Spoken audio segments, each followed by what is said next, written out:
When we speak of an expansive approach to the restored gospel, we often use this metaphor of the compass, which we borrowed from our friend Michael Wilcox, the kind you use to draw circles. One can have an absolutely fixed point, whereas the other arm swings free.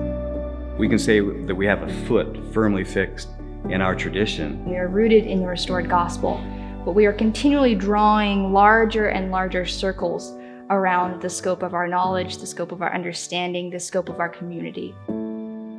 Often, an environment like a church culture, one thinks that to have a question is to put everything at risk. We tend to think too often, I think, of testimony as a package deal. To raise a question in one area is to throw into question everything in the other. I used to think that questions are bad. I've learned, as I've grown closer to my Savior, the questions are welcome.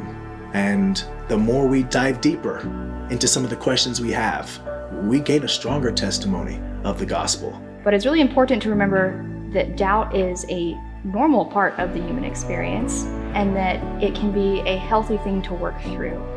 The Apostle Hugh B. Brown and the great novelist Dostoevsky both talked about doubt as being a kind of apprenticeship on the way to faith.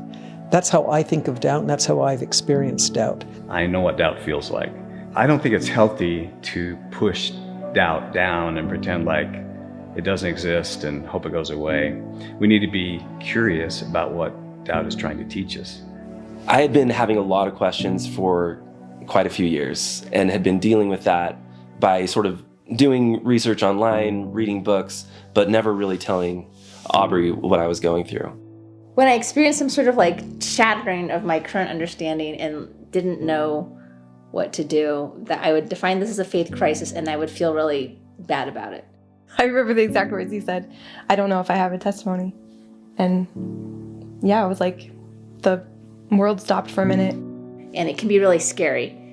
It can feel terrible. It almost always feels terrible, actually. I couldn't imagine our life without the church, and that was my biggest fear. And that's what we wrestled with. I feel like I know what it is to have lost one's bearings, to have lost one's moorings, to no longer be able to say, I know. But there's always something after it. And it can be unsettling in the process, but that it goes hand in hand with my faith, that contrast is a part of everything that we experience. And faith couldn't exist without doubt. Comfort and ease and certainty were what we were looking for, and we thought that we would find as people of real faith. But at the end of the day, it was discomfort and a real wrestle, like you said, that we think actually are the entire point. But it's easy to get stuck in a mode where doubt crowds out faith. Ultimately, I think we need to move forward in faith because faith is what leads us to hope and leads us to belonging. We see in all these different kinds of experiences how the point is not getting fixed or not getting fixed. The point is to live in accordance with our divine nature and our capability and our kinship with each other. When B.H. Roberts invokes the phrase disciples of the second sort, I think he's making a couple of important points. One is that he's recognizing the fact that hasn't really been emphasized in the church until the ministry of President Nelson, and that is that we have to think of restoration as a process. I think when I grew up in the church, whenever people talked about the restoration, it was always in the past tense. The restoration is a project that God is still working at in the world. President Nelson said that Jesus Christ will yet reveal some of his mightiest works in the days to come. So that's incredibly helpful when you're growing as a religious movement, to have this kind of built-in institutional flexibility and responsiveness. When I think about being part of an ongoing restoration, that's a really invigorating thought. The idea that I can participate in drawing those ever-expanding circles of bringing more knowledge, more truth, and more light into my community. It's possible to draw really small circles when we're just exploring our own faith tradition. The church, in a very real sense, acquires the texture and the shape and the nature of those individual entities that make it up.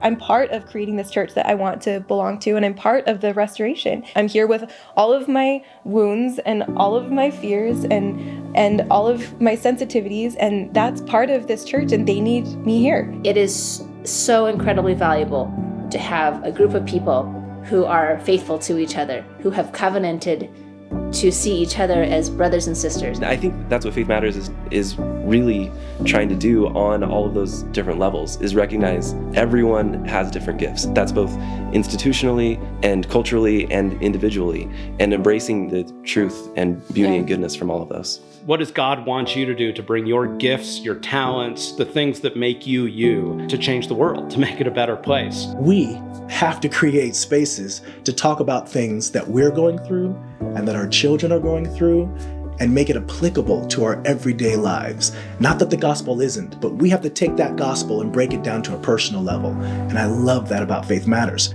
Part of our mission is to create space. Space where we can consider our doubts, but also space where faith can grow. Just like a plant, faith needs to be nurtured. Faith needs room. Faith needs light. Faith needs air. And so does community. How do we take this tradition that we love and that formed us as Christian disciples, and then how do we take that and apply it to the most urgent needs and questions of our day?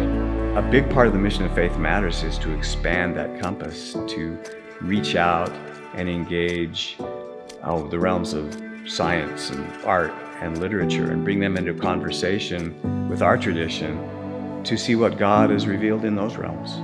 To have an expansive vision of the gospel, it means to be open to contextualizing the gospel in new ways. And I think it means to put into practice that revelation given to Joseph Smith, that we need to be agents unto ourselves in finding ways to build and expand the reach of Zion. And that's what I see the work of Faith Matters as being engaged in.